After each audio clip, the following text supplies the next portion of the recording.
A man walked into a luxury car dealership in Los Angeles, carrying nothing but a 6-year-old girl on his hip and a quiet look in his eyes. He wasn't dressed to impress. That was intentional. Within 10 minutes, the floor manager walked up to him, picked up a glass of water from the reception desk, and threw it directly in his face in front of everyone. The staff looked away. Customers pretended not to notice. One junior sales associate was the only person who moved toward him. The man dried his face, said 7 words to the manager, and left. The next morning he came back and everything changed. The name on the building read Luxora Motors in brushed chrome letters mounted against a facade of floor-to-ceiling glass that caught the California morning light and threw it back like a warning. The showroom sat on a corner lot in West Los Angeles, the kind of address that cost more per square foot than most people's entire apartments. Inside, the air was cool and faintly scented leather, money, and something engineered to make people feel like they had arrived somewhere important. The cars on the floor were polished to a shine that made them look less like vehicles and more like sculptures. Everything about the place was designed to tell you before a single word was spoken that not everyone belonged here. Vanessa Cole had worked at Luxora Motors for 6 years, and she understood that message better than anyone.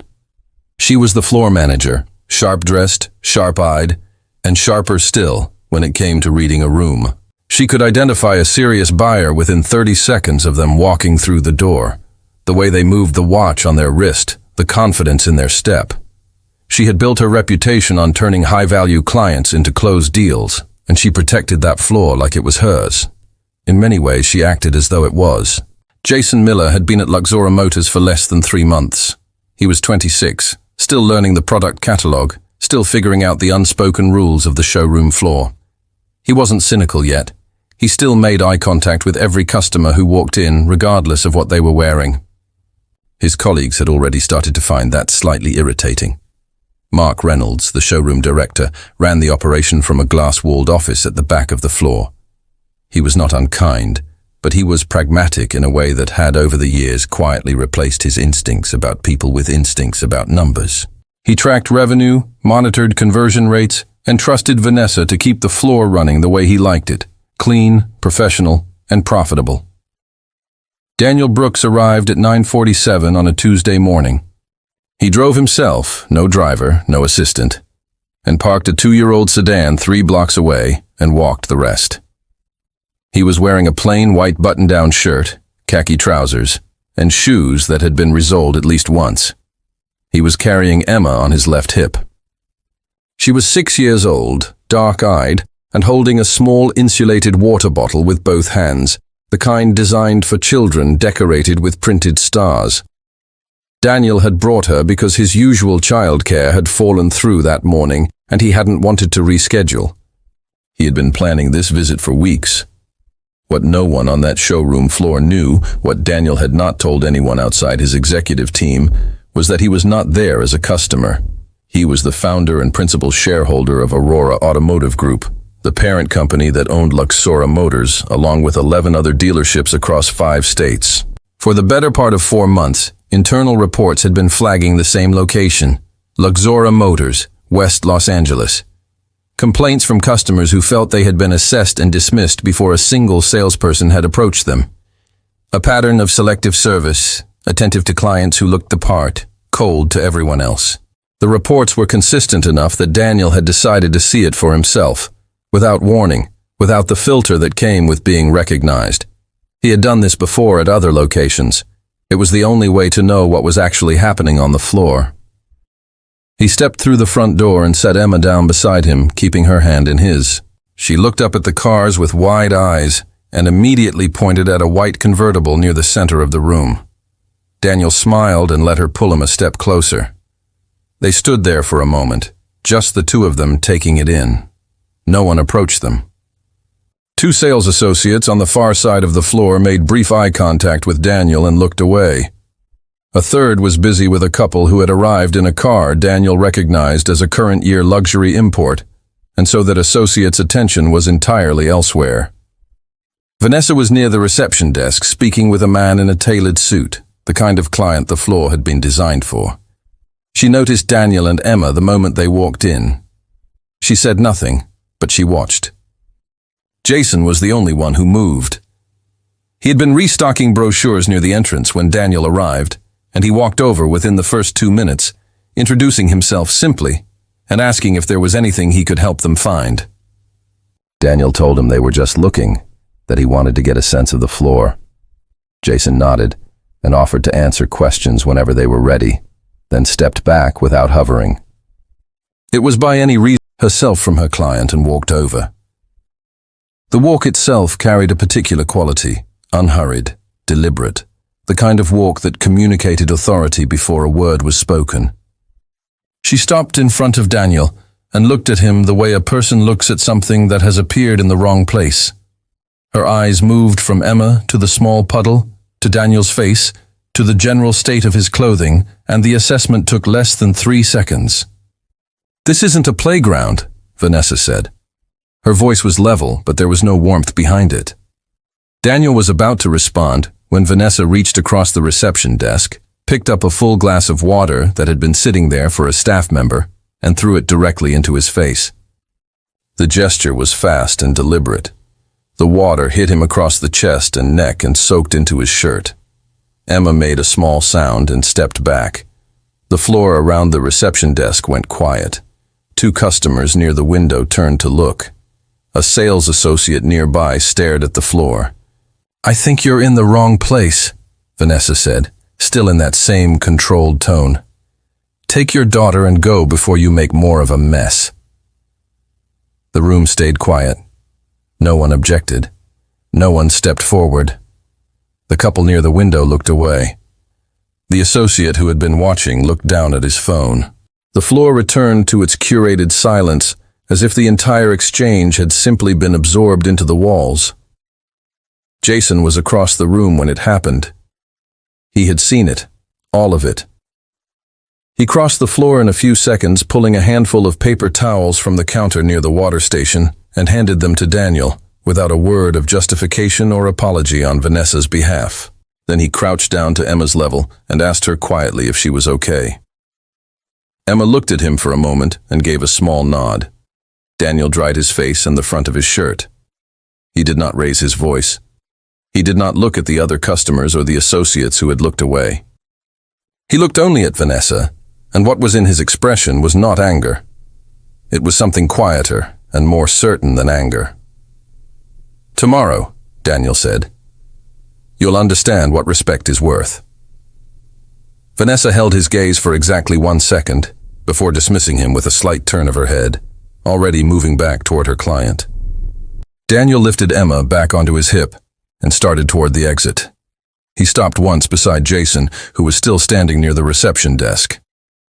He reached into the breast pocket of his jacket and took out a small white envelope. He placed it in Jason's hand with a steady grip, and when he spoke, his voice was low enough that it didn't carry. "You were the only one who asked if she was okay," Daniel said. "Get this to your director. Not now, after the floor clears. Make sure no one's watching." Jason looked down at the envelope. It was sealed, plain, no writing on the outside. When he looked up, Daniel was already walking toward the door, Emma's head resting against his shoulder. Her small hand curled around the collar of his wet shirt. Jason stood there holding the envelope and understanding with a clarity that surprised him that he was being asked to make a choice. He could set it down somewhere, let someone else deal with it, keep himself out of whatever this was. That was the safe option. That was what the floor had taught him to do. Stay neutral. Protect your position. Don't involve yourself in things that don't concern you. Or he could do what the man had asked. Clear his throat. He didn't know what was in the envelope. He didn't know who that man was. He knew only what he had seen, a man and his daughter treated like they didn't deserve basic courtesy. For a long moment. "Okay," she said. "So, we handle it." Mark asked her what she meant by handling it. Vanessa sat down across from him and laid out the approach with a composure that under different circumstances would have been impressive. They would contact the company's legal department first thing in the morning, not because they had done anything technically actionable, but to be prepared. She would draft a formal letter of apology to be sent to the address on the letterhead, framing the incident as a miscommunication under high operational pressure. They would not admit to a pattern of behavior. They would not reference the customer service complaints that had been circulating internally. They would describe it as an isolated incident, an error in judgment, the kind of thing that could happen on a difficult day in a high-volume environment. It was damage control, not accountability, and Vanessa understood the difference perfectly. Mark listened to all of it and said he wasn't sure it would be enough. Vanessa told him it would be enough if they moved fast and controlled the language. She had handled difficult situations before. She had navigated complaints, smoothed over confrontations, talked her way through circumstances that had looked worse than this on the surface. This was manageable. The man had left without making a scene.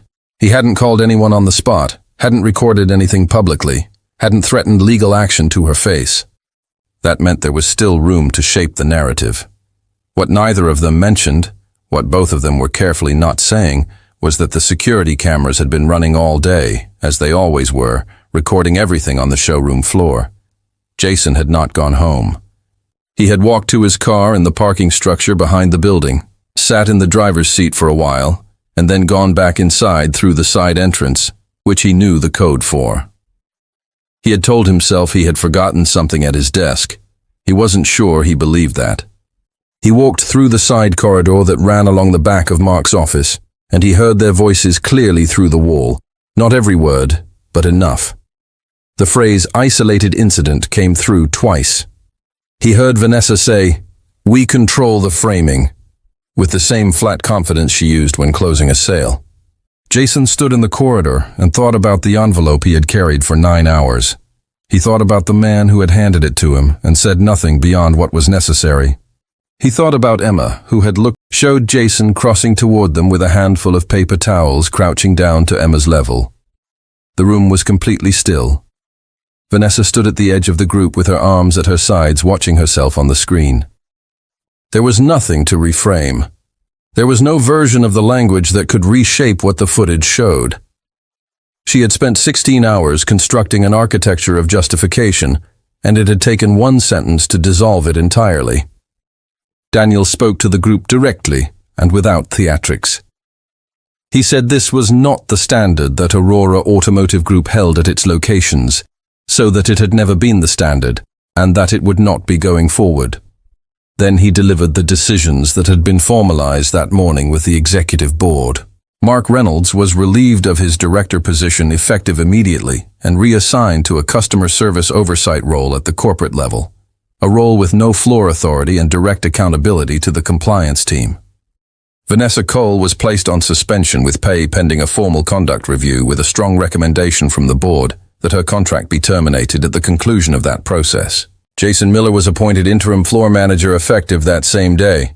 The staff dispersed slowly in the way people move when they've witnessed something that has shifted the structure of the room they're standing in. Mark walked to his office to collect the things he would need and left the rest. Vanessa said nothing. She walked down the short hallway off the main floor to the small staff lounge at the back of the building, the room with the table and the chairs and the coffee machine that was always slightly too loud. She sat down. Everyone else was gone. For the first time in 6 years, there was no floor to manage, no client to read, no performance to calibrate. There was only the room and the quiet and the version of herself that the security footage had put on that screen for everyone to see. She had watched herself walk across the floor with that particular authority she had always taken pride in, and she had watched what it looked like from the outside, not power, not professionalism, but contempt. The kind that doesn't announce itself, the kind that has been practiced so long it feels like instinct. She kept coming back to one image, not from the screen, but from her own memory of the previous morning. Emma's face when the water hit her father. The child hadn't cried. She hadn't understood what she was seeing, not in the way an adult would understand it, with language and context, and the ability to name what was wrong. She had simply looked at her father with an expression that asked without words, "Why would someone do that?" That question, unspoken by a 6-year-old who had done nothing more than drop a water bottle, was the one thing that Vanessa's prepared language had no answer for. Not because the answer was complicated, but because the answer was simple, and it was not one she was ready to say out loud yet. She sat in the empty staff lounge for a long time before she got up and walked to her car. The first week under Jason's interim management was not clean. It was not a moment of collective reset where the staff looked at their new leader and decided as one to do better. It was uncomfortable, uneven, and in some moments quietly hostile. 3 of the senior associates had been at Luxora Motors for more than 4 years. They had watched Jason make his way through his first 90 days, had corrected him in front of customers, and had left him out of conversations that happened in the corner of the break room. Now they were expected to copy him on their weekly reports. The adjustment was not graceful. Jason held the first staff meeting on his 3rd morning as interim manager. He kept it short. He did not make a speech about culture or values or the kind of dealership they were going to become. He said the floor would operate with one standard for every customer who walked through the door, regardless of what they were wearing or what they drove. He said that was not a new policy. It was the policy that had existed on paper since the day the showroom opened, and that going forward it would also exist in practice. Then he asked if there were questions, and when there were none, he ended the meeting and went back to work. He understood that the authority the executive board had given him was real, but that authority on paper and authority in a room full of people who didn't respect you were 2 different things. He had to build the second kind himself, and he knew the only way to do that was to show up the same way every day until the consistency itself became undeniable. Daniel did not visit the floor during those first 2 weeks. He received daily reports from the corporate compliance team, which had placed Luxora Motors under a temporary performance review, and he read them every evening. He was watching for something specific, not the numbers which would take longer to reflect any real change, but the nature of the complaints and the pattern of the interactions being logged. He wanted to see whether Jason was leading from principle or from the temporary leverage of an appointment. Those were different things, and they produced different results, and Daniel had learned over 20 years of building Aurora Automotive Group that you could not tell the difference from a distance. You had to watch the small decisions. What the report showed him across those 2 weeks was consistent. Jason had intervened twice when associates had been the first time. No suit, no entourage. He asked the receptionist to let Jason know he was there. Jason came out from the back office and shook his hand, and the 2 of them sat in the small conference room off the main floor that had previously been used for manager meetings. Daniel spoke without preamble. He told Jason that he had started Aurora Automotive Group 22 years ago with nothing except a business plan that 3 banks had rejected and 1 that hadn't. Before that, before any of it, he had been a mechanic in Detroit working long hours for a wage that kept him current on rent, but not much beyond that. He had saved for 8 months to have enough for a down payment on a reliable used car for his wife, who had been commuting an hour and 40 minutes each way to her job by bus in all weather. He had walked into a dealership in Detroit with $200 in his pocket, enough to hold a vehicle, and before he had spoken to a single salesperson, a manager had approached him and told him in front of his wife that the inventory they had available was probably outside his budget and that there were other lots down the road that might be more suitable. They had not asked what his budget was. They had looked at his clothes and made the calculation for him. His wife had taken his hand, and they had walked out without a word. She had died 2 years later from a diagnosis that came too late in the way diagnoses sometimes do when people defer the appointments because the cost of being wrong feels too high. He had built Aurora Automotive Group in the years that followed, and he had carried that afternoon in Detroit with him through every acquisition, every expansion, every internal policy meeting about customer service standards. It was the reason he still walked into his own locations unannounced. It was the reason he had been in Luxora Motors on a Tuesday morning in a plain white shirt with his daughter on his hip. Jason listened without interrupting. When Daniel finished, neither of them spoke for a moment. Not an uncomfortable silence, but the kind that follows something that has been said for the first time in a long time and needs a breath of space. Daniel told Jason about the foundation.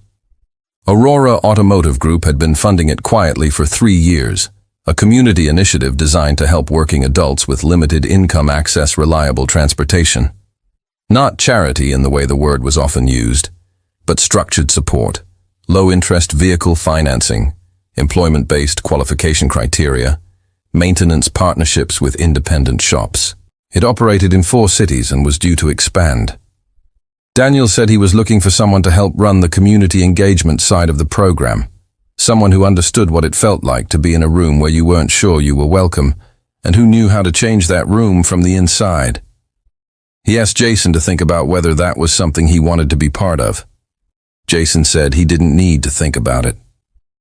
The conduct review concluded at the end of the 3rd week. The recommendation from the corporate compliance team was termination. The footage was unambiguous.